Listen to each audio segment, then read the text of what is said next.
మావోయిస్టులకు మరో గట్టి ఎదురుదెబ్బ తగిలింది. అగ్రనేత సుధాకర్ ఎన్కౌంటర్ ఘటనను మరవక ముందే మరో కీలక నేత ఎదురు కాల్పుల్లో మృతి చెందాడు.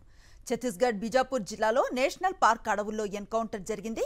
భద్రతా బలగాలు మావోలకు మధ్య జరిగిన ఎదురు కాల్పుల్లో తెలంగాణ రాష్ట్ర కమిటీ సభ్యుడు మైలారపు అడెల్లు అలియాస్ భాస్కర్ మృతి చెందారు.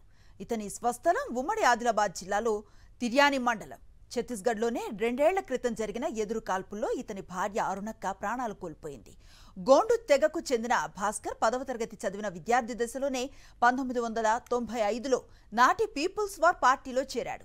అంచెలంచెలుగా ఎదిగి ఛత్తీస్గఢ్ అడవుల్లో ప్రాణాలను కోల్పోయాడు.